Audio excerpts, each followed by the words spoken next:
Well, hello there, Apple Bites. This is your Apple Bite, Rent Ralph, talking to you straight from our show here, Apple Bites, where we take out a bite out of the apple and share it with you. And it's been a crazy night, and I am happy that we are here talking to you guys, because for a minute there, I didn't think I was going to be here. So I am happy all these people have been all with me and being very nice about the whole thing.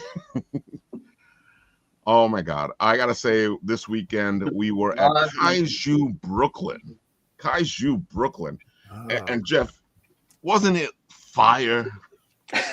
It was like double, maybe triple the size as it was last year. It was like I had fun last year. It was like, Kaiju sized. Yeah. It went from baby Godzilla to full when I size was at your Godzilla. table, you were doing really well. I did good. No complaints. What is Kaiju Brooklyn? So you just open up a can of worms with that one. So if you think of like Godzilla, Ultraman, the assorted Power Rangers-y looking shows like Japanese stuff, and it's got panels, it's got vendor rooms, you could find toys, art, prints. They had a couple celebrities there, cosplay contests. I think there was a movie screening at some point. A couple of a movie lot of screenings. stuff. Yeah. But There if was even you, a Kaiju big battle. oh yeah, they had that Saturday. Yeah, night. it's Godzilla and Megadon and all those guys in a ring like WWE wrestling. It's awesome. That's kind of what Kaiju Big Battle is, where they have people in It also costumes has the actually Kaiju fighting in a wrestling. ring. That the Kaiju wrestling. Yeah. Yeah, It was a That's blast. interesting. Dude, they took it. I was at the panel, and the fight started in the panel, left the panel, went outside, jumped into where the cosplay event was going to happen, and and ended off there, and then they started the cosplay. Wait. Ralph went to a panel? And when I went to the panel, stuff happened. See, folks? Rob never goes to the panels. I'm like, what? Yeah, Did you get I do lost? not go to panels. Did you get lost or something? Did you think that was the bathroom? It was Kaiju Big Battle, man. I guess the panel's so good, even Ralph couldn't resist. That's a good sign. Unfortunately, I couldn't attend any panels because I was busy selling stuff in the vendor That's room. what happens when you're stuck at the table. Yeah. It's hard, yeah. True. I did get to go get food in the area, which was lovely. Dude, yeah, that food was good, wasn't it? I found on Sunday. I found one of the people across from me were like, "Oh, there's an onigiri place that has vegan meat," and I was like, "Oh shit, let's do it." Oh, I broke the rule already. I did the first curse. Sorry. Oh my God, it wasn't me. I wasn't the first no. person to curse. When Staten Island came out, watch out. Don't worry, But, Jeff. We'll no. put that in the replay. No big deal. I also didn't get a tattoo, which they had a tattoo booth at the Yeah, there was convention a too. tattoo booth there too. They were very nice and had a very nice flash. So hopefully they seemed like they were busy the whole time. James, this is totally up your area. I'm surprised you didn't know about it. I'm just sitting here thinking, why was I not there at the Kaiju convention in Brooklyn? This sounds awesome. For sure. Definitely go next year. It Rob, was a lot of fun.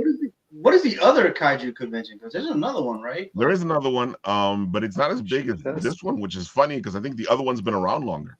Right. Because when you posted the link for this one, I was like, "Didn't that just happen?" I was like, "Oh, like this." There's another one. Yeah. Kaiju Brooklyn has become a Kaiju Comic Con or a Kaiju Con, which we never had because you don't really see a Kaiju type of thing, and when you see it, there's these small little things, which is weird because it's a Kaiju. True. That's it. They're all Minya-sized cons. Exactly. How do you have a Kaiju mini con? You got Minya or Godzilla size. Exactly. and Jeff, this weekend you're actually doing 5 points, right? I'm not vending, but I'm going up to hang out. Ooh. Wait a minute. So why aren't you vending? So they moved it from Brooklyn to Beacon, and it was supposed to be the same weekend as Kaiju Brooklyn. So in my head, I was like, "Well, I'm going to do Kaiju Brooklyn instead, and I'll skip 5 points this year." And then I could swear it was supposed to be the same weekend as Kaiju. Yeah, I think did you tell me that because 5 Point is usually at the same time as the Brooklyn Comic Con, right? Which And is then what They I moved. think you told me that. No, this time at the same time as Kaiju Con. I think you did tell me that. Yeah. Yeah. But now it's again the same time as Brooklyn. I'm assuming they moved the weekend because of Brooklyn, and then didn't realize that Kaiju Brooklyn was gonna be that weekend. I But gotta they say, moved. like with Brooklyn, they're kind of different cons, but with Kaiju, you have similar. Yeah, there's definitely overlap. There's people that were at Kaiju Brooklyn that I knew as vendors from 5 Points. So Exactly. there's some bleed over for sure. And Kaiju Big Battle's been at 5 Points. Yeah, they've done both. Yeah. Yeah. Oh, so you're gonna So hang in out. my head, I was like, I'm gonna do Kaiju Brooklyn instead. So like when they moved it, I was sort of like, well, I already said I wasn't gonna do it to myself. I need the weekend off, man. So I'm just gonna go hang out. Dude, that's what you got to do, man. And just go and enjoy it. It's way less stressful when you go to conventions and hang out because, when you vend a lot of these things, a bunch of the people and you want to hang out with them. And when you're at a table, you can't hang out with them as much. So I was like, I'll just go hang out. Dude, I think that that's one of the things that I enjoy. Like we've people always want us to have a table at these conventions, and when I have a table at the convention, what ends up happening is that especially sometimes you need the whole team, and then as soon as you got a table, now you're one less of a team. Yeah, you're sort of tethered. Like Yeah. you can go only so far, but you can't go too far. So I just leave my Jeff, wife at the table. say that again, Paul. I just leave my wife at the table. I go That's she messed does a up. great job selling, so I just feel like I'm interfering. So it's okay. I gotta say, yeah, she does a good job. All right, Jeff, tell the people a little bit about what you do. That way they're like, wait a minute, what does he do? So I'm mainly known for enamel pins, patches, stickers. In doing stuff like Kaiju Brooklyn, like it kind of forced me to do a bit more Kaiju stuff, obviously. My wife, Stacia, does a lot of the artwork as well. So when we do tables, it's like both of our artwork together. And she designed the first Godzilla pin we did, which was Mothra, and then she kind of called dibs on all the Kaiju stuff. So she cranked out a bunch more this year. I think we had like 5 new designs this year for it. Dude, I love your pins, man. Thank you. I still love the lightning in a bottle. I have mine. Yeah, I was before while we were waiting, I was actually like, oh, I ran out of bottles. I got to make more of those. So I was like going online and like typing in to buy more bottles.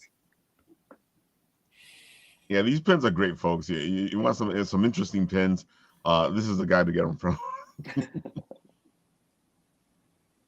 and of course, look at these beautiful Godzilla, Mothra. That's like the Kaiju section right there.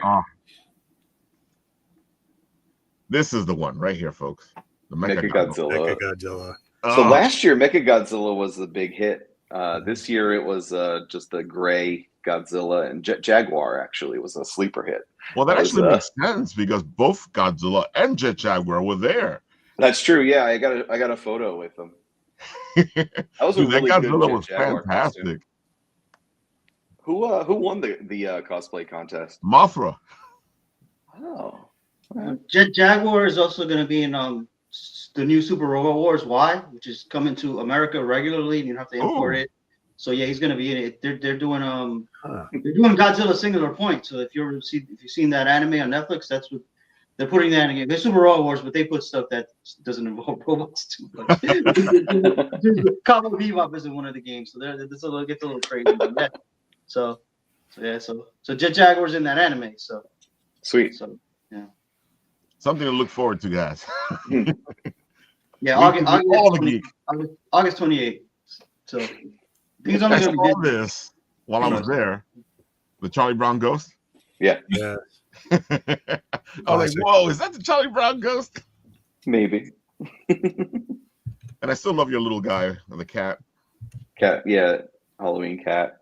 I'll be like trying to promote Halloween cat again once the season comes. Well, Summerween is right there. Oh my God, all the beautiful stuff, folks. That's why you should go check him out. He does fantastic work. say hi to him when you guys are at 5 Points Festival this weekend. I'm very friendly. Look for the bald guy. Those cat heads are really cool. I like them. Oh, dude, I love Thanks. those cat heads. Yeah, that's kind of how the Halloween cat thing started. Was I just really liked that like flat paper Halloween decoration. Yeah. And did my own little twist on it, and the patches, pins, stickers, and then it evolved into the toy.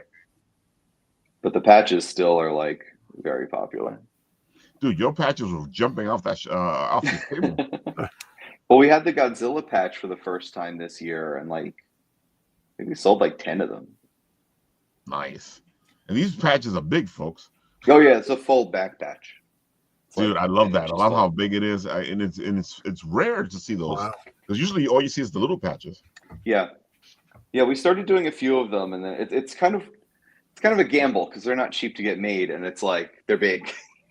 So if you have a dud sticker, it's not going to take up a ton of space. You have a dud back patch, it's like, oh geez, what are we doing? So, folks, say hi to him at 5 Points or catch him at one of the other cons he's going to be at. And he's going to be back on the show soon. They're going to be announcing something. We'll see. I'll be at Collected Con in July, and then Assembly Required in August. Assembly required. I like that. That is in Philly. It's normally a convention that happens in North Carolina, but they're doing a Philly date this summer.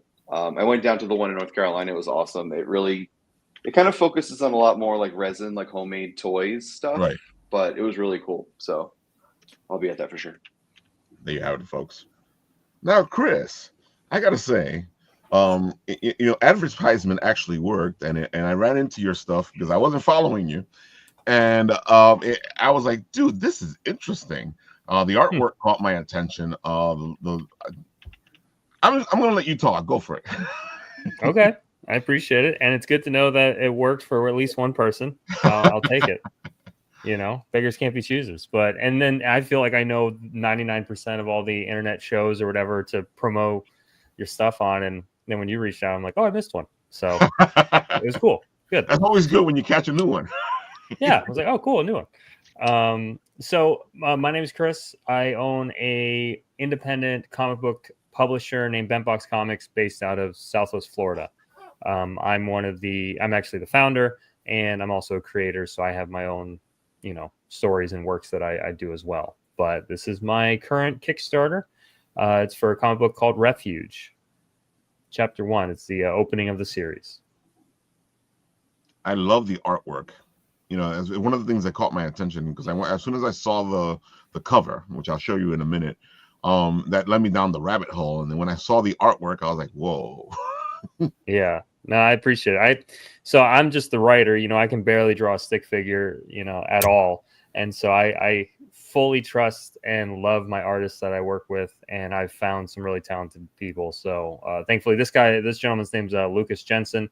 He's only I think 24 out of Brazil. Wow. This is his first comic he's ever done. So it was just a fun time working with him, but he's a joy to work with, very talented. He understands composition and flow, and it's just been fun. And he, like I said, he's very talented. So a lot of times I kind of lean on him when it comes to how a page should go or anything like that. And similarly, the cover and everything. I just kind of lean in on the art. Look at that page. Oh, does he do the lettering too? Yeah. So that was one of the things where it was kind of a funny mishap. Because it was his first comic, he wasn't really necessarily familiar with the whole concept of inking, coloring, and lettering. Okay. And I just hired him as the artist, and he did say he wanted to color it, and I'm like, yeah, of course, go for it. And so the colored version came back with letters, and I'm like, okay. Right. I mean, if you, yeah, okay. And so he's taking a stab at it, but to be fair, technically, this is what's called a silent comic. Right. If anyone's familiar with the G.I. Joe run, that was a silent comic. I'm happy that you actually mentioned that. And it's funny because we just came off of seeing Larry Hama at CradleCon. So yeah, so there's tons of inspiration for this type of comic, but it's not very popular or not, very common. But there's actually a specific reason why I did that, and I can kind of allude to it and then elaborate on it whenever you hit the bottom of the campaign. But the reason, so it's a silent comic, so there's not really any word bubbles or anything like that. There are action or sound effects, and that's what Lucas, felt free to do on his own. Dude, and I love it because it's kind of like a raw. I mean, raw, no pun intended there. But it's kind of like a raw version of lettering, how he did it. So I was like, let's go with it. It has this feel to it. It's a comic, but at the same time, it's not.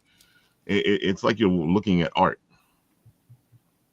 I mean, you are. I think you're looking at some pretty good art, and that's I don't like saying good things about myself as a creative. How everyone knows how that works. But I have no problem shouting the praises of all my artists. They're insane.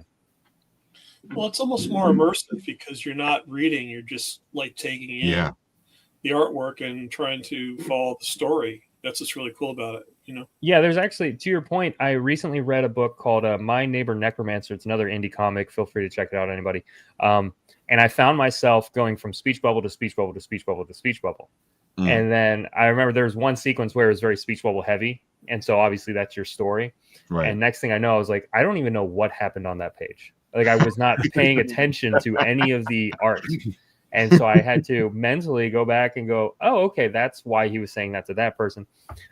So it's been fun making this because it's read different. I mean, read is a loose term here. It's doing a lot of heavy lifting because you're not reading it. But the flow is just different. It's kind of interesting how it works. I was thinking that must just create a new kind of difficulty just as a writer to write something where no one talks, just to hold back that urge. I mean, I've seen plenty of comics just ruined with way too much dialogue. Like I'll read it twice. I'll read it once, just looking at the words, and I'll read it another time, just looking at the pictures. I'm like, you know what? I got the whole story just looking at the pictures. Like sometimes, you gotta lean on that art, man. As long as the art's good. I mean, it's a comic book. It's basically very art forward. It's an art medium. So like that's what you gotta really go with. And then, I mean, I use the term writer loosely for this book because, I mean, I do obviously write the flow of the book and the story, but yeah, I almost feel like a fraud going like, I wrote this page with no words. It's like, that's a weird thing to say. Yeah, but I find that it's more difficult, as a writer to write something like this because you can't explain anything. You can probably explain something to the artist, but you can't really explain anything to the audience. Right. And that's what I had a conversation with Lucas about is I said, like, it's going to have to be art heavy because I said we don't get the liberty of having a disposition page or a data dump on like, two people sitting by a fireplace and they can just tell their life story right there. You don't get that. You have to, in some way, shape, or form, show it. And then that adds a layer of difficulty for the writer to figure out what's the best method of doing that. Because now it also turns into almost a more expensive book because what would have been one panel to explain all this now becomes 4 pages of flow and action that explains it through just the art. So, but it's been a lot of fun. It's been very challenging, but it's been a lot of fun. I'm having a blast doing it. Yeah. I did. Go ahead. I was just gonna say real quick. It's funny. It's been done like quite a few times in comics, but we all keep going back to that Larry Hama Snake Eyes issue. Like even when he tried it again, we still go back to There's a great manga. I don't know if you've ever seen it. It's called Gone. It's pretty short. It's like 5 volumes. There's no words at all. It's just about a little dinosaur. Yeah. Somehow he exists in our time, and it's just him and animals. There's no people. There's no dialogue at all. That sounds pretty cool. That sounds right up my alley. I'll have to check that out. I appreciate it. Yeah. It's really short. It's like volumes. It's really short. Sweet. It's really cool. Yeah. Yeah, I really want to start a movement because I think comic books tend to be kind of almost like, I'm going to say derogatory, but just the way it's stated, it's a comic book. But I think this really sets the premise for being a graphic novel. I think you get right down to it. All comics are graphic novels. Yeah. I think that's kind of what people miss the point of in terms of, they think it's a comic book. Oh, it's just a throwaway. But no, this is portraying both illustration, but yours, Chris, is showing without dialogue. I think that's more of a premise of what a graphic novel is, which is cool, I think, just overall, I think any comic book really is more of a graphic novel than it is just a comic book, so it's pure sequential art storytelling this way. It's just all, the art is telling the story, which is how comics work best, I think. Totally on board with that idea. And your artist has such a great mix of sort of like an illustrative style and a cartoon inspired style that it's very powerful. I've said this before, but there's something in the water in Brazil. I don't know what it is, but I wouldn't mind taking a swig because the Brazilian artists are insane. I've worked with. Honestly, the funny you're stopping on this cover right there, that top one or that one, but that's Brian Middleton. He's a gentleman out of Ohio. He kind of has a Calvin and Hobbes style, so I was like, that's a match made in heaven for the vibe of the story. So I definitely wanted an alt cover with him. Other than him, he's the only like US based artist I've worked with. I've only worked with Brazilian artists, and it's not intentional. It's just I just find them, and their style's unique. And like you said, there's almost like a double-sided coin to it. It's like cartoony with it's really unique, and I'm kind of interested in that. Yeah, because as we're talking here and we're looking at it, I can see this as an animated feature. Yeah, me too. That would be awesome. Obviously, I'm secretly working with an animation studio that we might have something put together. But that's what I love to hear. Yeah. I gotta say, your prices are pretty cheap. Yeah, I mean, I was looking at this before, and I was like, "Damn, that where else can you get a comic for $8?" I mean, an indie, $8 is a little hard to come by. I mean, we pride ourselves. So, like, Bentbox is the publisher that I own. We pride ourselves in trying to be as competitive as we can to mainstream. It's difficult, obviously, because we don't have millions of dollars backing us. But we've partnered with a really good printer that's actually local. It makes the cost of print low, which means I can pass these savings on to you.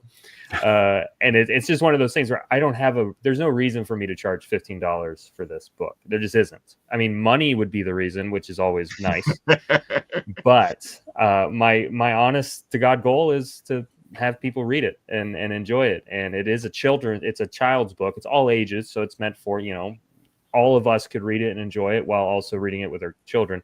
Cool. So that's kind of the point. And I don't want it to be a price point that people are uncomfortable with. But I love that, because that's how comics used to be. It didn't matter.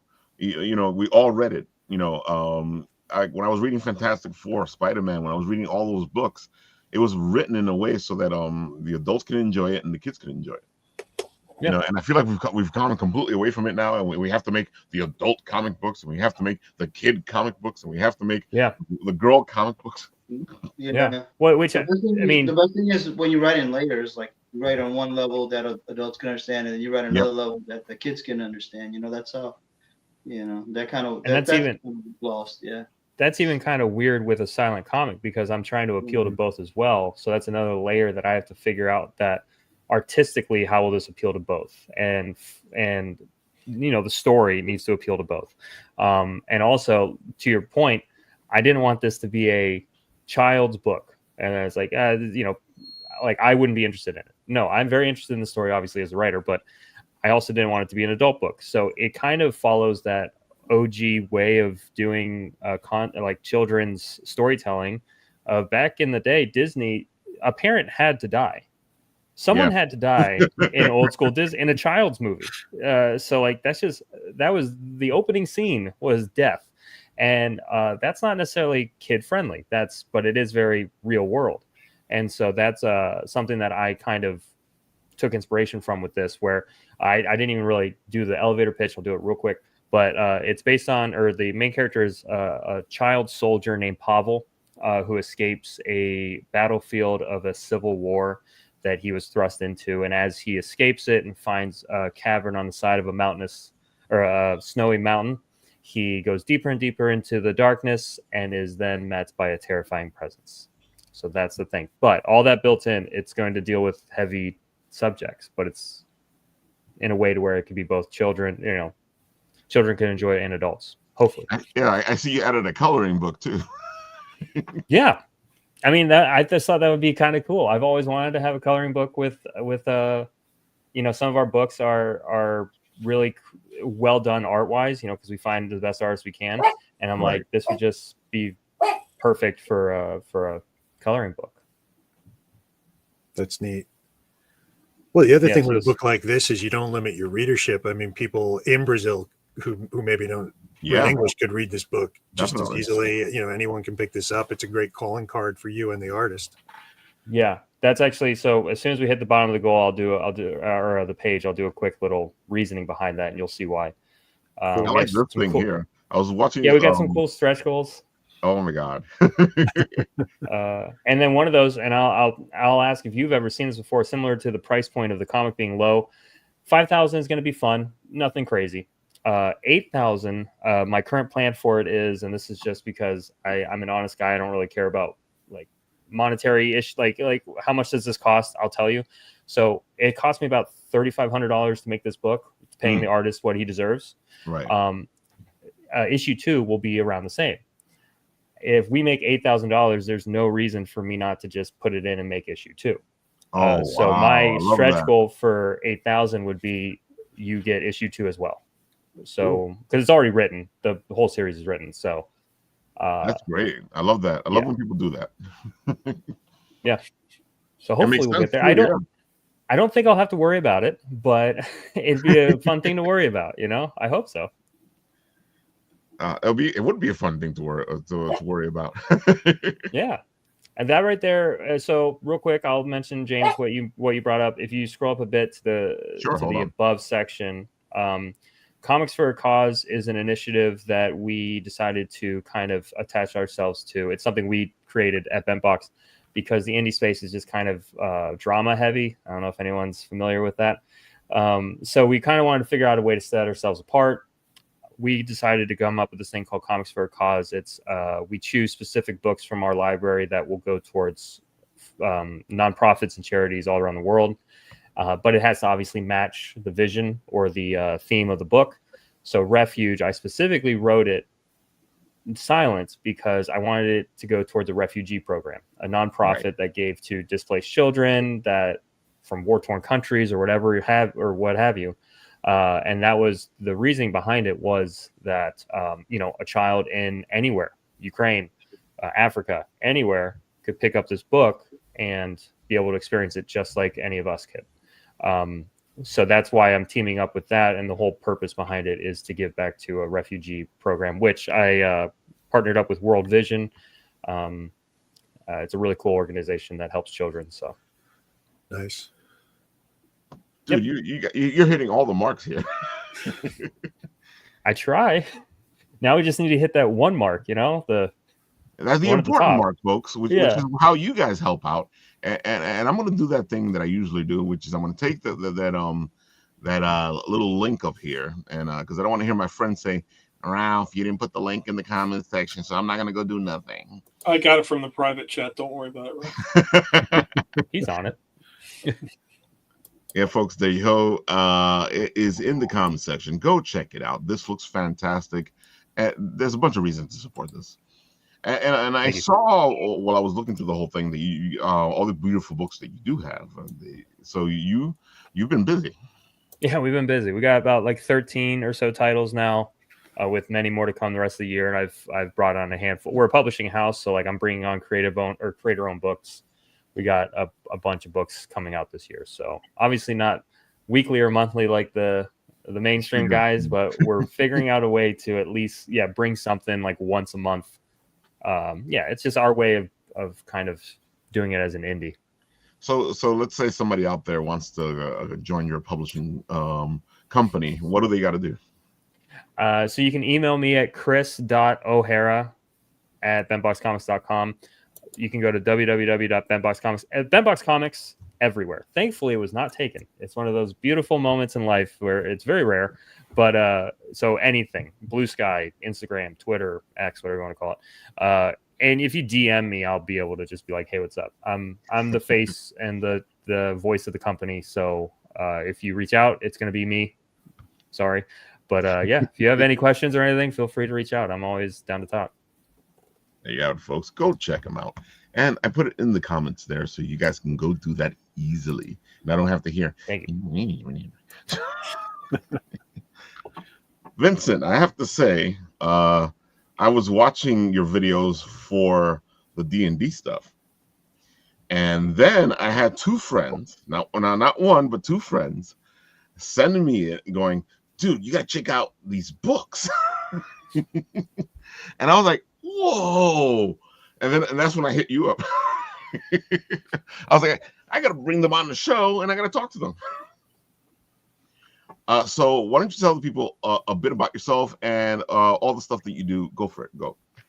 Hi everyone, I'm Vincent Tirado. I'm a horror author first and foremost, but a lot of people on the internet know me as the undead merchant of the traveling caravan, which is a series of skits I do pretending to be essentially like a fantasy retail worker. So my character is just dealing with various retail settings, but in like a fantasy sort of way. And that has garnered a lot of, you know, attention. But like first and foremost, I'm a horror author.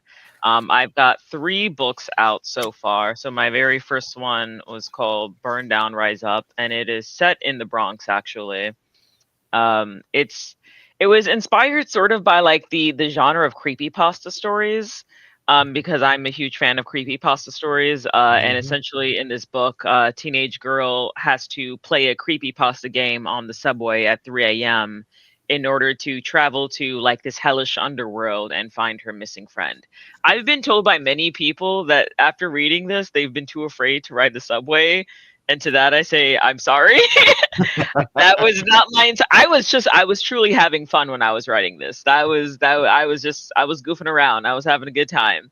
So that was the first one. None of my books are connected, by the way, but like I just tend to write long horror stuff. This one, We Don't Swim Here, was lightly inspired by like Candyman in that it takes a horrific incident in history and like creates an urban legend about it. So this one is about like desegregation and swimming pools. And in this, 2 cousins have to figure out why an entire town is cursed to never go swimming. So this one was also a lot of fun because I loved Candyman. So I was like, okay, let me do something with swimming pools instead. And my last one is We Came to Welcome You, a novel of suburban horror. And this wasn't what inspired by like any one particular thing. Actually, it kind of was. So I had this one experience in grad school where, for Thanksgiving, none of us wanted to fly back home, so we all decided we were going to go to like a friend's place for Thanksgiving. And so when they all were picking us up, I'm thinking like, oh, we're just going to go to someone's apartment because all of us grad students were living in apartments, right? Wrong. Someone apparently lived in a gated neighborhood, and I didn't realize that until we like pulled up to the actual gated area, and she had to show the security guard her ID, and I thought I was getting kidnapped. I was like, okay, clearly there's something real weird going on. But like, no, it was fine. We go inside, and then she pulls up to her house, and she's like, okay, this is where I live. And I'm like, how are you sure though? Because every house here looks exactly the same. Like there's no markers to know for. It was wild. So this was lightly inspired by that. This one is about a lesbian couple who moves into their first home in a gated neighborhood, and they quickly realize that that may have been a mistake. It gets very creepy, as all my books do, and has like a lot of like psychological horror in this one. So this is the last one that came out. So if you want to read any of my books, I would highly recommend this one first. I like that. The most recent one. Read that one. Yeah. Got to get the sales up. That's right. Like I like the direction you're coming at them with what you're doing, because it feels as much as people go, well, yeah, okay, whatever. I could do that. I'm like, yeah, but you haven't. And I like how you're putting everything together and mixing all this stuff together and creating these stories. Do you find it difficult, or does it come to you easily? Sort of comes to me easy. Like I always start off with every book that I never like come up with a book based on like the protagonist. I always think of what the monster is going to be first. So usually like my first thought is like, oh, wouldn't it be messed up if this thing happened? And then I write that because I think it'd be like kind of fun. And then I think like, okay, who would be the protagonist, and I'm like, the protagonist has to be whoever would have the worst time in the situation. And so I create the protagonist based off that, because you like, no one reads a book thinking like, okay, I really want to see who's going to have the best time. Like, no one's going to want to read that. So I choose the protagonist based on who is the type of person to have the absolute worst time of their lives. And, you know, how does this change them as a person moving forward? And like, that's what I write. I love it. I love So it. basically, everyone dies around them except them. Is that what happens? I mean, some people die, not all of them. It's what I love about horror. It's like the one genre where you watch everything else, everything works out, everything is perfect, everybody has a happy ending, blah blah. Like, no, man, but life sucks, man. Life is terrible sometimes. Yeah. Man, you think you defeated Freddy Krueger, yeah, you think it's all over, and then at the very end, you know, Yeah. like, that's like life. Like, hey, man, I think I paid all my bills. Hey, I think I caught up. Oh no, here comes a. Yeah. There's always something. There's always something. You know, yeah. So that creepy thoughts and stuff. That stuff just creeps me out in real life, man. It just, you know, like, Yeah. like it creeps you out. It creeps you out just in two ways. Like, if you have an overactive imagination, you think a lot of it's real, and then you feel so bad for people who do think it's real and just do like terrible things. Like, it's just wow, it's just insane. Yeah. That's right. That's scary. Like in real life, that's a good subject actually. Yeah, as soon as you said what you said, I mean, as soon as you said what you said, I was sitting here because my daughter was like this with her ear, going, "What?" She's, I heard something, and I was like, "Oh, okay," because she watches that stuff all the time. Yeah. Creepypasta will always get you, because it's somewhat fun. It's somewhat fun as long as you're not the person doing the thing. Like then Exactly. it gets too real. I don't understand people who are like, "Oh, I'm bored. Let's like pull out the Ouija board." I'm like, that's my cue to leave. I gotta go. I've never understood that, and I've had enough friends do it, and I'm like, I'm out of here. I'm like, come on, Ralph, have fun. I'm like, no. They're like, "Oh, are you scared?" Yes, I am. Actually, fear will keep you alive. I'm not playing around with this. Well, a Ouija board. Well, I don't know. Like Ouija board, it's really fear side. It's really just a communication device. It's not different. It's not really that much different from you walking into a place that's really haunted and telling, "Hello, is anyone there?" I'm not doing that either, though. No, like, I'm not. No, man. I know all about progressive entrapment from the movies. I mean, if you're in a place that it's just bad and haunted, and you bust out the Ouija, you know, bad stuff is gonna happen. You know, same thing. You go to a haunted house, and I think the worst. I think the worst fear only people goes who so try to far. agitate the ghosts, they're the worst. They're like, "Hey, you jerk!" Blah blah blah. F you. And like, I think fear only takes you so far. Exactly. To keep it alive if you're too stupid to live. So yeah, pretty much. You're just asking for it, man. Like, I mean, I always say it the same way. I always go like this. It's like you're going into a room and going, "Ah!" or saying some kind of derogative term, and then you're expecting nothing to happen. I mean, you know, I go both ways. Some days I think that stuff is real. Some days I think it's not real, to be honest. But like, if it's real at any level, they're still people, man. You treat people, they're still people, or they were people, or whatever. Exactly. Treat them with respect, man. You don't do that to anybody. You don't go up to anybody and say, "Hey, you jerk!" Bleep, bleep, bleep. No, like you let them get punched in the face. Well, you don't want their version of getting punched in the face, you know? Like, I don't know. Have all the creepiness. Yeah, I can also see your role playing in your books. I can actually see, because you know there's a certain way that role players do things when it comes to story writing and creating things, and you can actually see it in the book, which is a compliment, because you know I like that. It gives that RPG type feel to it, and then it almost brings you into the book itself. Because now, you know, it's almost like you're listening to the DM go, and this is what happens. Yeah. And then all of a sudden you're in that, and I'm like, oh, what the hell did you bring me into this for?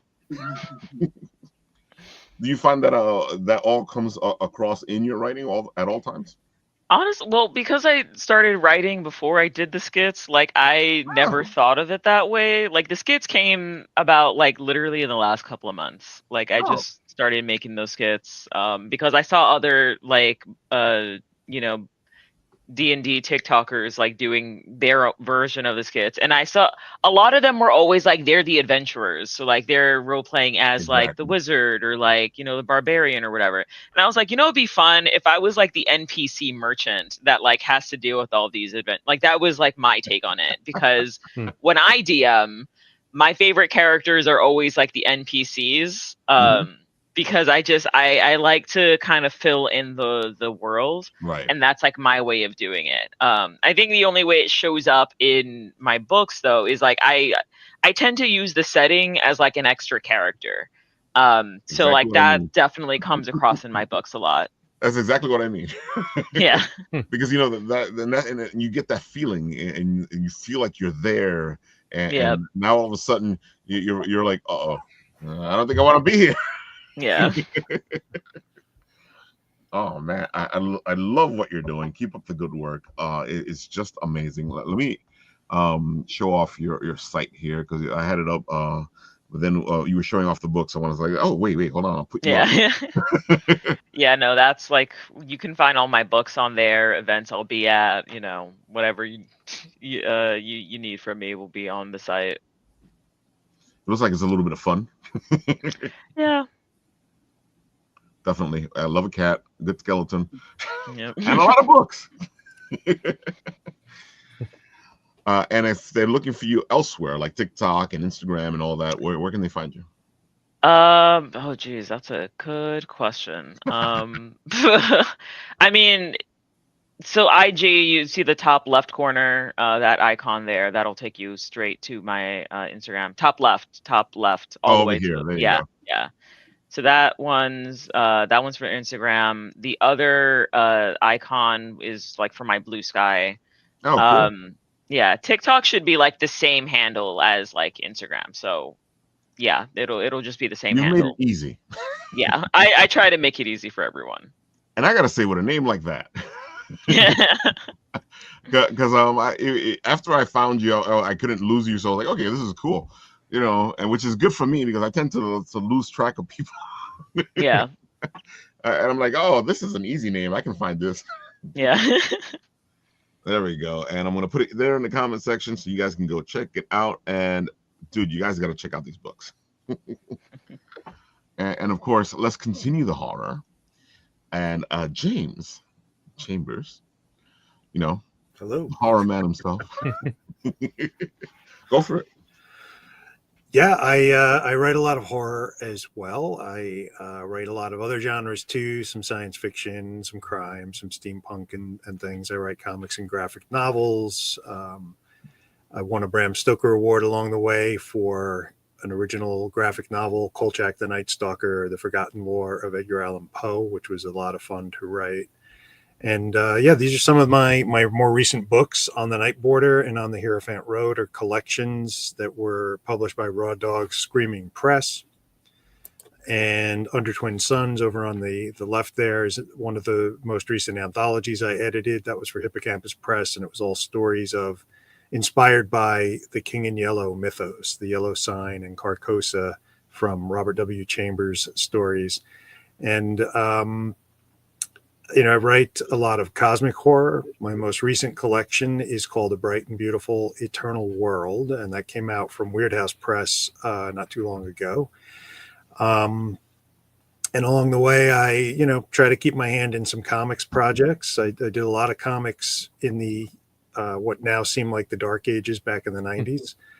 But these days, I'm focusing mostly on short fiction and novellas, and planning to make the jump to novels soon. Have some horror novels that I'm wrapping up, and yeah, I guess that's what I'm doing. I love what you're doing. Thank you. I love hanging out with you. I love seeing you at the conventions, because it turns into a total geek fest, because we're constantly sitting there talking writing and talking horror and talking. And you do so much, because you're showing off your books here, but you also have a podcast. You're also a ton of events. Come on, tell them the rest of the stuff. Well, yeah. So the podcast is an online reading series called Galactic Terrors, and we stream that the second Thursday of the month, every month, most months. And we do some occasional special episodes on off weeks. And that's actually sponsored by the New York chapter of the Horror Writers Association, and which I'm the co-chair of with Carol Geisander, who is also my co-host on Galactic Terrors. And that's a blast to do. We usually have 3 authors on, and we let them do a little bit of a reading, and then it's Q&A. We take live questions from the audience, or we just have like this, we just talk about what they're doing and kind of dig into their writing process or their influences or whatever it is we feel like talking about. And that's my favorite part of the podcast, is just doing, that piece, just talking and kind of prying back the curtain a little bit to see what makes writers tick. And yeah, I'm very involved with the Horror Writers Association. I'm one of the organizers of StokerCon, which is coming up next month. Actually, it's coming up next week at this point in Stamford, Connecticut. And it's hard to believe that it's just. Yeah, I knew it was coming because I was already seeing a lot of the people that I know who are going or tabling, and they're already posting. And I'm like, okay, let's post this one. Let's post this. That's always a blast. This year I think our attendance is up around 800 or so, which is the biggest one yet. And it's just 800 horror writers and readers trapped in a hotel for the weekend. That sounds like a story right there. Exactly. Yeah. What could possibly go wrong? Yeah, right. Exactly. Well, it was funny. One year we had it in Providence, and we did it earlier in the year in March, and we got slammed by a massive nor'easter, and it was literally like, okay, there's 400 horror writers trapped in a hotel. There's a massive storm outside. The lights are flickering. The glass elevator is leaking. Who's going to make it out alive? If none of you wrote this book, then everyone dropped the ball. But this year it's exciting. We have Joyce Carol Oates coming as a guest of honor, which is pretty cool, and a bunch of other great horror authors. And you're right, I'm doing other stuff, and honestly, when I start talking about it, I kind of forget everything. I know. What else am I doing? I know. Because when we have conversations, that's when you remember. Yeah, exactly. And then I'm like, oh yeah, and I remember I'm doing this other thing, and but I try to have fun with it. We were at CradleCon a couple of weeks ago at the Cradle Aviation Museum. That is such a great convention. I think that's my favorites convention. Yeah, it's such a blast, and the people there are great. I had so many great conversations with readers and other creators there, and just you hang out in the Space Aviation and Space Museum for a weekend and talk writing and pop culture, and it's a blast. Yeah, it becomes its own character, which is again, I love it when the place becomes a character, and you got a convention and a museum, and you're in the museum as you're doing the convention. Oh, I got to say though, one of the first years they did CradleCon, and I've never seen them do it since, and I wish they would. But if you go into the exhibit where the lunar lander is, there's some astronauts on the moon. Yeah, and one year they raised the masks on the helmet, and all the astronauts were wearing Planet of the Apes masks. Well, that's cool. That's awesome. They did that, yeah. And I thought that was the best thing. And they've never done it since. I'll have to ask them. What's up with that? Why can't we have the Planet of the Moon of the Apes mask? You should do it again. Yeah. Well, I hate to say I'm dating myself, James, but I'm checking out your website because I come from the age of Kolchak and the Night Stalker, and some of those shows scared the out of me. And I'm just looking forward to reading those books. Those look really awesome, man. Cool, thank you. Yeah, it's such a blast to write that character because you have to get into that voice. Like if you've seen the show, you can hear Darren McGavin in your head. He played it so well. It was great. I thought for sure he's dead like several episodes, but it's me. Freaking going into the stores of Chicago swamp things is like, man, it scared the hell out of me when I was a kid. So anyway. And a lot of those episodes hold up too. Yeah. They're still scary. They were smartly written. Yep. And he still has a ton of fans today, which it always amazes me at a convention. People come out, they're like, oh, Kolchak. And you're constantly meeting new Kolchak fans. Yeah. Because when the show was canceled, you had so many people upset. People are still upset that all they got was one season, and then all these remakes that don't sit like the original. Right. No. Because they've tried to redo it like 3 or 4 times now, right? Well, I mean, I know of one series that made it to the air. There was a Kolchak in the early 2000s, and they cast a British actor, Stuart Townsend, as Carl Kolchak, and it was so far removed from Darren McGavin, and he dressed in, like he just walked out of the photo shoot at Esquire instead of like, the seersucker. You gotta be a frumpy reporter, like barely making ends meet. That's what makes Carl Kolchak or Kolchak, He's frazzled, he's stressed. That's what you were worried about him as you were watching the show. You're like, exactly, he's gonna die. I thought he's dead like several episodes. He's never gonna get out of this, man. Great character, Kolchak. Like you, James, it amazes me. Like we'll start talking Kolchak. Like we've done it before, and then somebody just jumped in the conversation. Yeah, somebody will just jump in the conversation. I'm like, oh, okay. I met a guy a few years back at New York Comic Con who was cosplaying as Kolchak, and he had every detail dead on. Even the type of camera and recorder were the right kind, and it was crazy. It's like that takes dedication. What's that? I love that he wore sneakers. It was great. Yep, the tennis shoes, and I'm sure if I followed him outside, he'd have a beat up yellow Mustang. That's awesome. You gotta geek out, folks. You gotta geek out. I gotta say, James, I know we've been talking about me going on your show, and like I was telling you, I think my favorite idea is coming on with a piece that I'm working on at the moment, because I would love to like throw it out there and tell them, well, this is what I'm working on, this is where I'm going, and then because it's everything that I do. I love doing the writing where we're trying to figure out this writer's journey together. So I would love to see like, okay, this is how it is. This is where I put it. And then I was having trouble with it because I was going to take it and make it into an 8-page comic strip for one of the things I was going to put it into. And then like I was telling you, it turned into another thing. And I was like, okay, this is a whole other thing now. Well, because you're thinking about the story differently when you start rewriting it in a new format. It's like, oh, the possibilities change. Oh, definitely, and it always surprises me, and that's why it always bugs me out when people go, "Well, I have nothing to write about," and I'm like, "What?" It's also funny. It's also funny, like while you're writing or even like while you're drawing, the ideas you get at the moment, and you just say, "Hey," and it's in the doing, man. It's in the it's like you always say, you want to write, hey, just write. Like you'll be surprised, like what just come out of nowhere. Like, hey, that's a good idea. Write that in. Yeah, I think every writer's had that experience where they sit down and say, all right, I'm going to write this story. And 2 hours later, they wrote this other story that just came and like took over and you went with it.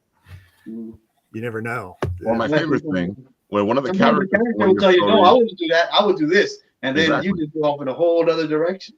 That's what I'm saying. Well, my favorite thing is one of the characters in one of the stories decides, well, I don't want to be in this story, but you can write a whole other story about me. I've seen whole panels on that at programming. It's like the supporting character who steals the show kind of thing. Yeah, I've had to kick out supporting characters from stories because they were just too much. Right. All of a sudden the whole thing became about them. I'm like, it's not about you. Yeah, I mean, we see it all the time. Like the best example is like Steve Urkel on like Family Matters. He was just a guest star, right? Next thing you know, the whole show became about Steve Urkel. Exactly. He instantly became, to me, he's the most interesting character on the show. So yeah. Let me ask you, writers. Let me ask you, writers. Has this happened to you guys? Has a character from one of your stories decided that they want to be the star? Anybody can start. I mean, I'll do a quick one. I wrote a book called Artificial, which is about Vincent Van Gogh fighting AI robot zombies. So it's, it all makes sense if you read it, but it's all based around traditional artists, and he's the main character. However, I included a female protagonist along with him, Mary Cassatt, who's also a artist, contemporary of Vincent Van Gogh. I've enjoyed writing her so much more than Vincent that I've started to see that she's getting more panels and more like screen time. And I'm like, all right, I got to figure this one out. Just because I wrote her as just a real fun gal. And so it's just every page she basically steals the show. And I'm like, crap, I'm kind of ruining the whole point of this narrative right now. But yeah, I mean, you got to run with what works though. Exactly. And Ryan says it's an amazing read. The characters are hilarious. Cool. Thanks, Ryan. I did a comic strip like a zillion years ago, and a lot of feedback I got was people like the comedy relief. You do the whole thing about the comedy relief, but it's hard because the comedy relief doesn't drive the story, so it was just So, but yeah, got a lot of feedback. So yeah, it does happen. If I ever came up with a good idea, but I mean, just to me, it just seemed like just jokes and jokes and jokes and jokes. Like I don't know, yeah. How about you, Vincent? I don't know if I can think of any. Like, I feel like I've definitely had that experience of where I was writing a story and like the side character ended up being way too interesting to like ignore. And I think that my response to that was often like giving them something to do off screen. Like I had to make excuses for them not to be in the story as much because otherwise like I would be too focused on like whatever the hell is going on with them, which does give you an interesting opportunity to do a spin-off about them later, like about whatever they were doing like behind the scenes. Like that gives you that opportunity, but like I remember being like, I got to get you out of the, out of the way of the camera. Like you're too interesting. You got to go. Well, you have the right genre. I try not. If you kill everybody off, it becomes less interesting. Like it's not. It's true. It's not as interesting if you just keep killing everyone off. My horror stuff is always the weirdest thing because you die. It doesn't mean you're dead. It doesn't mean you're gone. Oh, yeah. You get to supernatural, it doesn't mean anything. Like, sometimes you haunt the narrative. Like that. Sometimes that just happens. That's it. Well, you kill off popular characters and you may upset your readers too. Exactly. Yeah. They come after you then. Right. Vincent, I know you got to go. So why don't you tell the people all the good stuff? Tell them where they can find you, all that one more time as I put up your stuff behind you. Yeah, you can like if you go on my website and click on like Instagram, you'll be able to find like all my stuff through there. Because Instagram also has my link tree and like all the other good links that lead to my books. TikTok is the same handle as my Instagram, so you can just find me there. Yeah, I've got a fun book coming out next year, which I can't tell you the title of it yet, but I will tell you what it is about. And it is about a Dominican family that is trapped in a house and they have to figure out which one of them is a demon or they'll all get dragged to hell. So that one is going to be very fun. There's death in this book, right, Vincent? So, I mean, a lot of people do die in this one. I'm in a Dominican family. We're always trying to figure out who's the demon. It's a fun book. I'm excited for when it finally comes out. But yeah. All right, it was great talking with y'all. Yeah. Awesome. All right, bye. Take care. Take care. I was just gonna say, like, me and Ralph are Dominican. I know I have relatives that don't think that's a true story. I think don't think that's a matter. That's exactly what I was saying. All right. Paul, you were gonna say something? I don't remember. Well, they kill off all the good characters. They did it in Downton Abbey, so it's okay. Sorry, stepped over a line there. Oh man, it happens though. Like, characters. I don't know. Like I don't write for other people. I write for myself. So I don't really know. Like the idea of killing off a character just to kill him off, because that's what it always feels like to me when they're killing off certain characters. It's like, well, I'm just gonna kill this character off, and I'm like, and I sit there going, so what's the reason? Why did you kill that character off? It doesn't make any sense. It's like you watch Star Wars and you got Boba Fett and all of a sudden he dies inside the monster and you're like, what? Why? What was the point of that? Oh, they look cool. It was a great death. I'm like, no, it wasn't. Well, I think at the time they thought that was it. That was the last movie, so we can kill off Boba Fett. And He didn't die though. What's the he problem? came back, They right? brought him back. Yeah. He crawled his way out. Yeah. Oh, they did fine. Even I knew he didn't die at that time. What's your Yeah, problem? but that's the whole thing.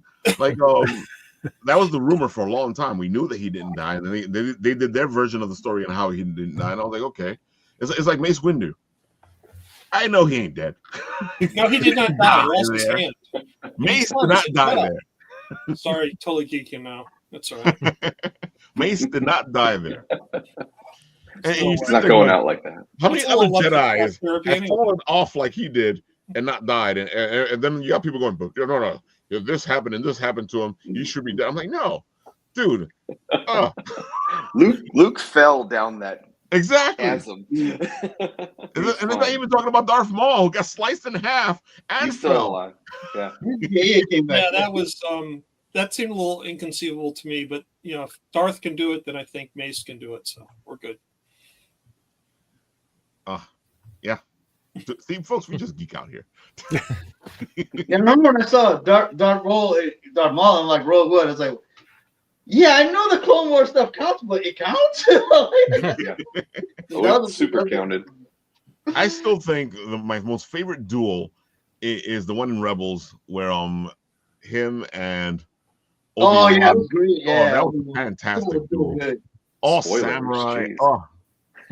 That was so good. That was so good. And then people were like, "Yeah, it was a stupid duel." No, man, it was intense. It was samurai. It was a Japanese samurai duel. No, And you can see all the movements. Everything about it is just so perfect. But of course, we geeks. And they're like, somebody's out there going, "How dare you, Ralph? That sucked. It was one of the worst things I ever saw." Well, it's Star Wars, man. Opinion's gonna be all over the place. Oh my God, James, why don't you tell the people one more time where they can find you? I am online at jameschambersonline.com. Amazingly enough, it's pretty easy to find me on my website. I'm also quite easy to find on Facebook. You can find me on X, but I'm rarely actually there, so I suggest not bothering. And I'm on Blue Sky and Instagram as Mothman1313. Oh, I've always wanted to ask you about that. I know the Mothman, but why did you pick that handle? So before Mothman was really popular, I was, this again, going back to the dark ages, the 90s, I read the Mothman prophecies by John Keel and was just totally fascinated by the story. Not only because it's such a bizarre legend, it's a bizarre story, but it also has Long Island connections. And I was fascinated by the fact that Mothman had some connections to Long Island. And I just picked that up for an email address and figured I'll just use this for a while, and used it as a handle because I loved Mothman. And then the movie came out and Mothman plushies appeared. And now Mothman is, a well-established part of the cryptid pantheon. Dude, folks, go check out A Pack of Shoes. Talking about stuffies. This is a Mothman stuffy with a great ass. Cute little butt. And he's cuddly too. Look, I want to think Mothman does have a nice butt. I've never seen him, but let's give him some credit. He's probably pretty active. Oh, He's definitely. not always flying. He's got to work He's all out. cut. He's all working. That's a lot of working out. That flying. I think you see Mothman with a nice butt. I think he's trying to tell you something. like J-Lo's coming to your town. I don't know. He's trying to tell you something. Oh, Ryan has a question here. Let me see.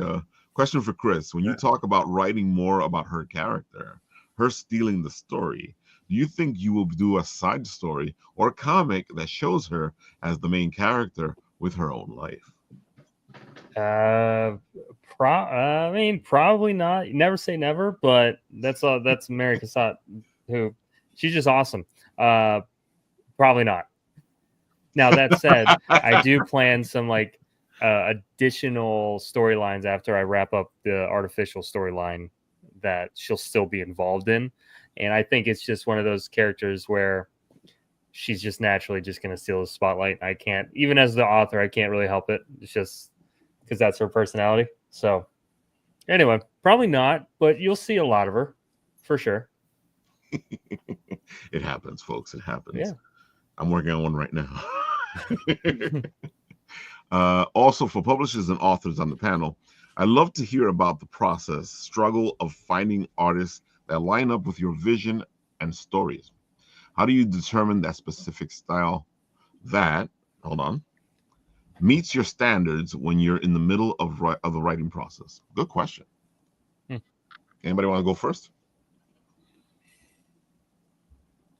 Sure. I mean, that's a tough one for me to find a good artist that matches my vision. And I've worked in and out of comics since the early 90s. I was an editor at a short-lived company called Techno Comics, and worked on properties created by people like Leonard Nimoy and Neil Gaiman and Isaac Asimov. And because the company was well backed, I could pick pretty high-level artists. And I was able to get some of my childhood favorite artists to work on projects: George Perez, Arthur Adams, Walt Simonson, Scott Eaton, some really fantastic artists, Bill Sienkiewicz.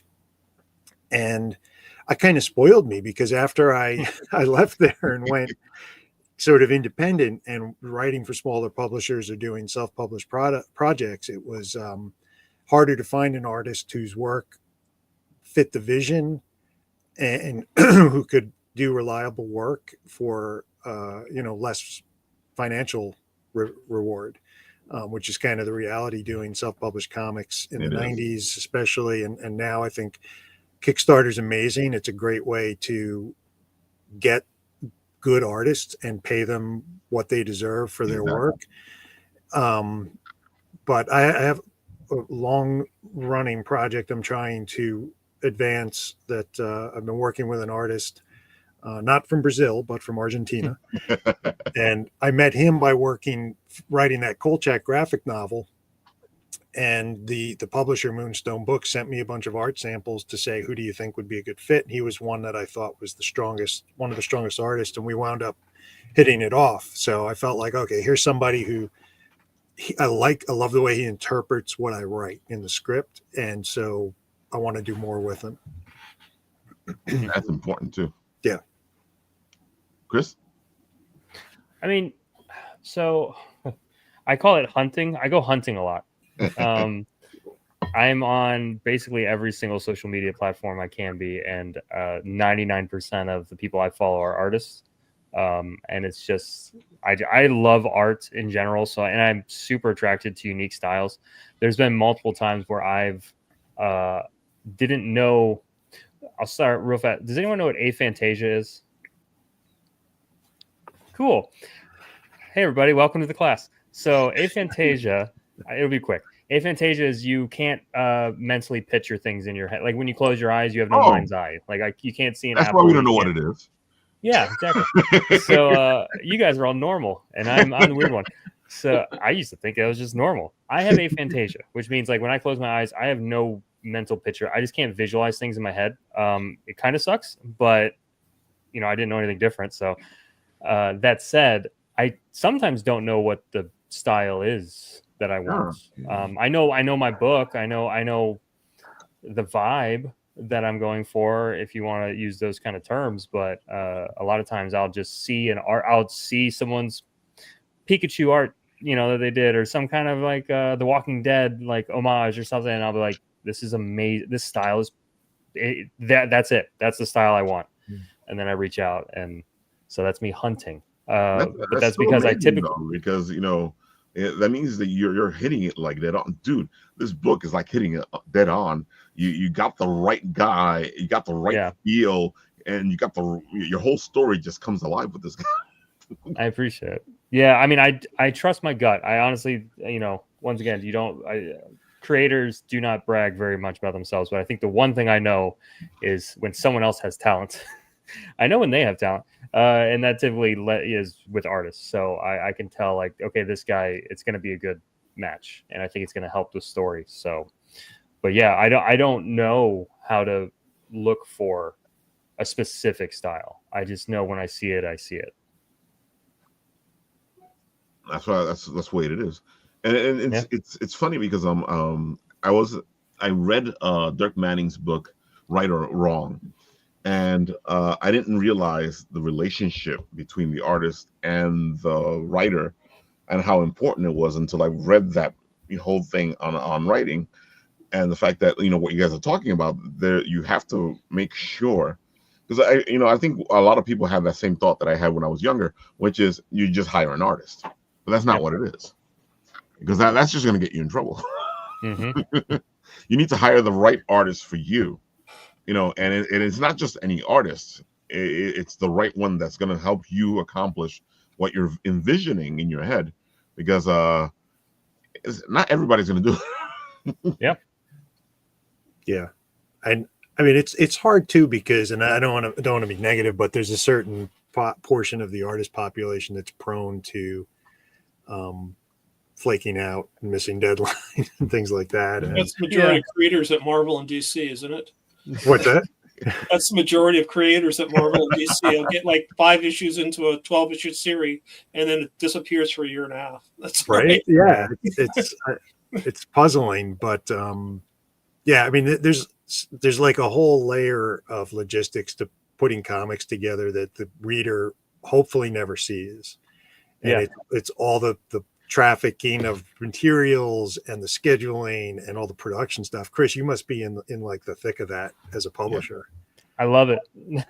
But yes, I'm very busy, but that's my favorite thing is that kind of stuff. Meeting a new artist, chilling on a Discord for 2 hours, just talking shop, investigating a project, seeing what they like about it, seeing, that's just where I'm happiest. And to your point, though, I've seen that a lot, the artist community. I mean, I don't really know what that is per se, but it's there, and everyone can find an example of it. But I don't know if I'm mitigating it correctly or not. However, I've thankfully never had to experience that, and that's typically because when I go hunting, I sort by the lowest follower count.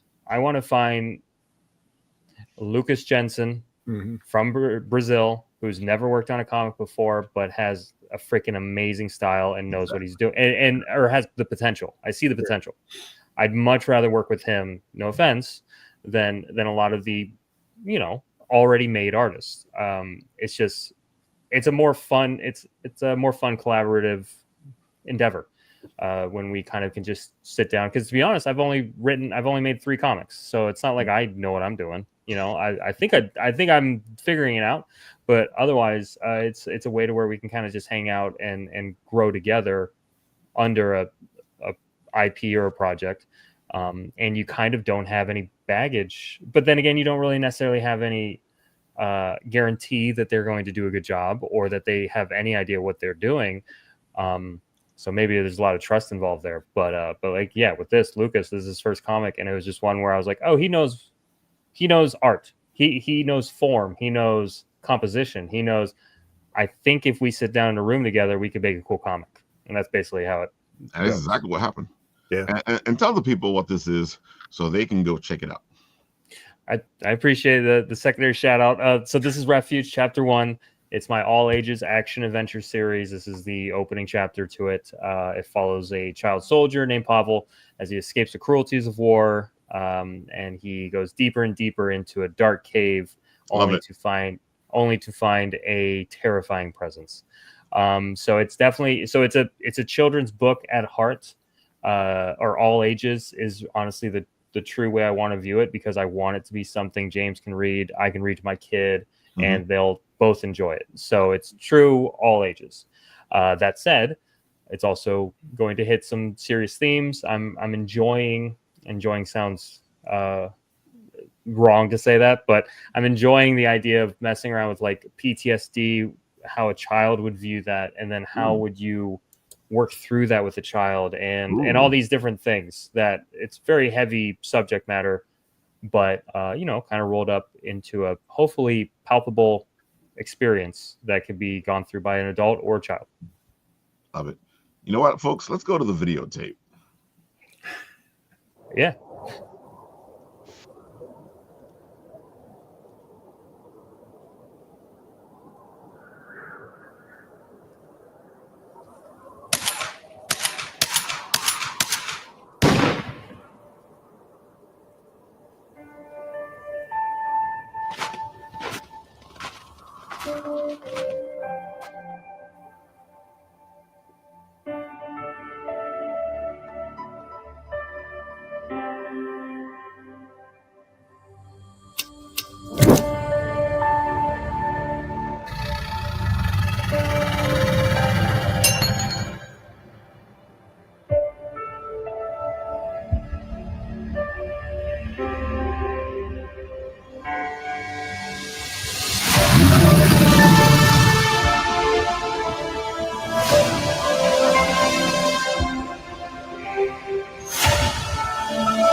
You know, that's exactly how it sounded in my head when I was looking at it.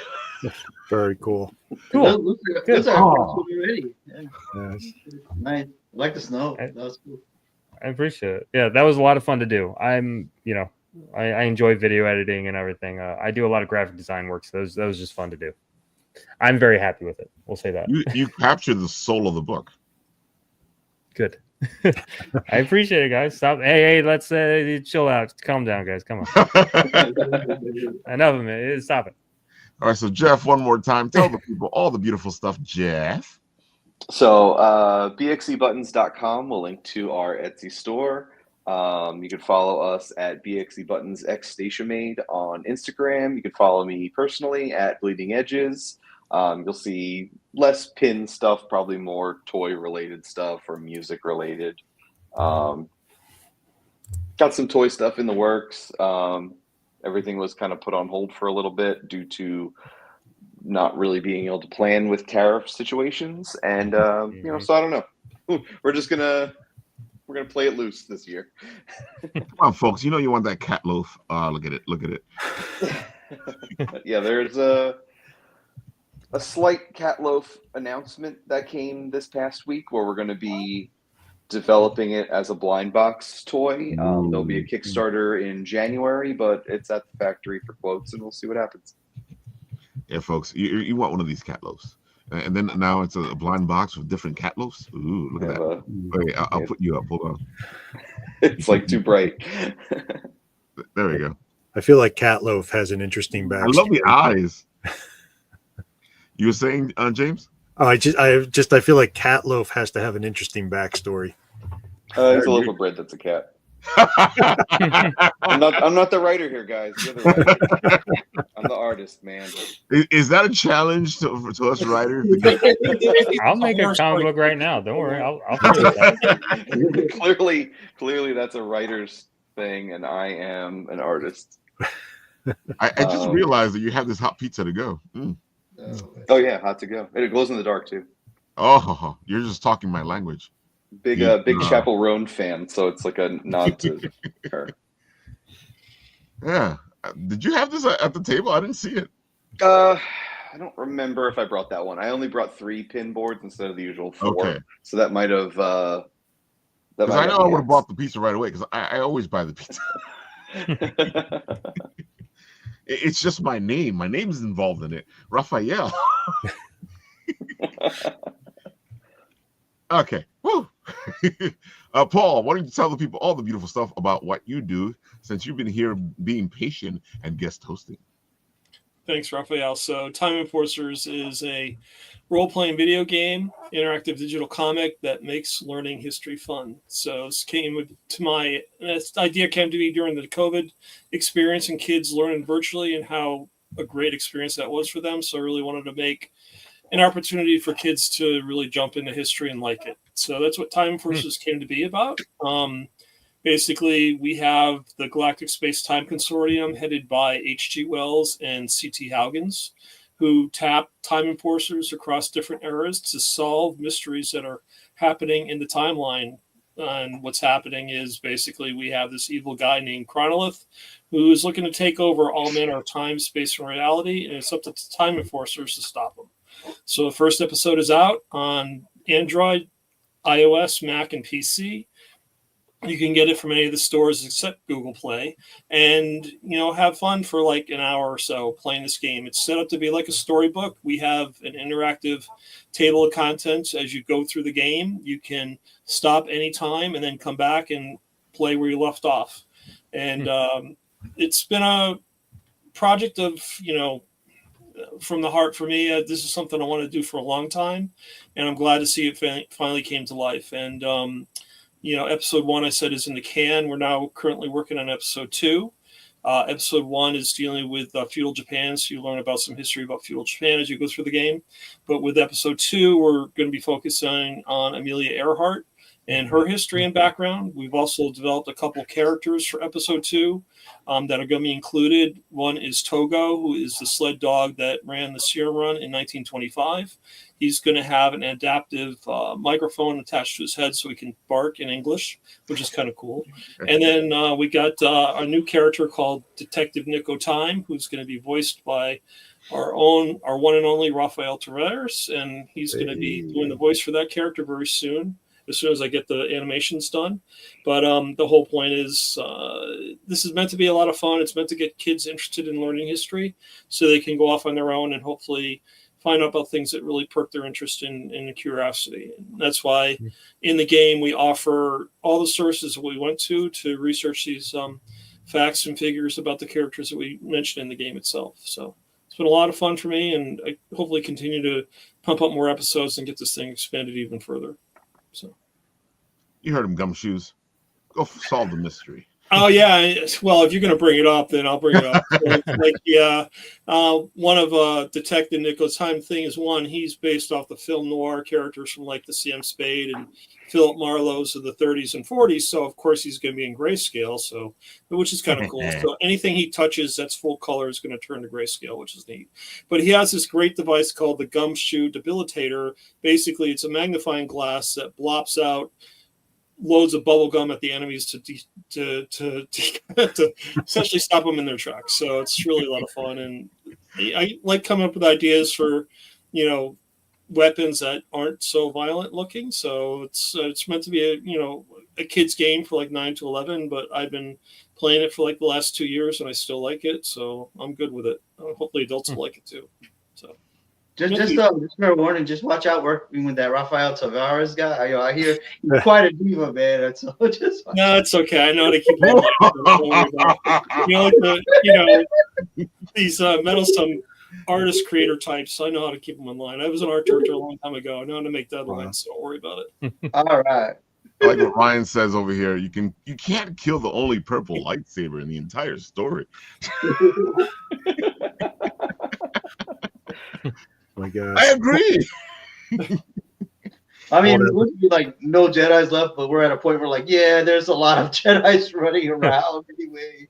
But just watching Andor, they had Jedi healers. I'm like, yeah, we're past that point, Well, I feel like when it comes to those, it's more of a force sensitive type of thing. Right, They're not really yeah. Jedis, yeah. So but at the same time, that was Lucas's story where all the Jedi were gone. But then he goes, "Look, some survived." Then you have like characters like Ahsoka, like, yeah, well, I'm not really a Jedi now. And I'm like, well, the running theory is that Luke, Ahsoka, and Ezra aren't really Jedis. They're something else. Right, yeah. Well, Ezra was like warp zones elsewhere for a while, so that took him off the board. Yeah, I guess he was out. He was gone throughout the whole trilogy anyway, right? Yeah. So. Yeah. He shows up now after the whole original trilogy. Yeah.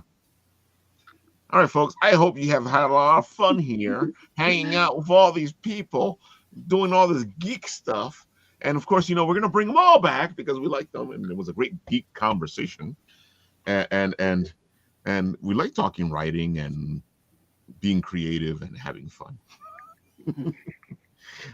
So, any last words before we go? Oh, rest in peace, Peter David. I didn't say it last week. It was on my favorite writer, and that was stuff. Just rest in peace, and like his I mean, there's still bills to pay, so I mean, just look up the GoFundMe, and you can still contribute. I mean, yeah, it's just terrible that these companies did not take care of Peter David like all the way towards the end, and even now. So, You know, rest in peace. We met him a few times. Ralph posted a video where they interviewed him. I didn't know that, but I met him several times. Always cool with me, always nice with me. And I remember like one time at a panel he was speaking, and I just said, I just want to tell everybody that Peter David's my favorite writer. And then him, without missing a beat, he said, "Oh, great! I'll make sure to tell him." I'm like, that was Peter. Yeah, I met him once too. He was super nice. Yeah. Yeah, we did a whole interview with him. I put it up on our page. You guys can go check it out. Nice. Yeah, he's gonna be missed. Yeah, I think if you were reading comics in the 80s and 90s, you're a Peter David fan. Yeah, Sure. Yeah, there's just no question. And TV too, because he did a lot of that. Yeah, that's right. Babylon 5, and he wrote a couple of movies. And but you know, I think the his run on the Hulk was just so like, you know, classic. Yeah, it's just such a blast for the whole length of the run. Oh yeah, the decade long. Oh, it's amazing. Yeah, folks, go enjoy your favorite artists and writers, and go say hi to them and tell them how much you love their stuff. Yeah, they don't hear it enough. They don't. It's true. I don't know. Whenever I go up to the cons, I think they get sick of seeing me, but that's me. I know, like every time I got an experience, I was anywhere near Stan Lee, I was always tongue struck. I never got to tell him like how great he was. I could never say it. I could never get the words out. So I don't regret it. It is what it is. But I'm very glad that I did get to help Peter. Prior to his annoyance every time I had to tell him. But I'm glad. Yeah, definitely tell them like sometimes, like, you know, like. Believe me, folks, a lot of these people don't get. It means more than you think. It means more than you think. Even if you can't buy anything, just whatever. It means more than you think it does. Yeah. All right, folks, at that somber note, which is a good one, I will press this button and this happens.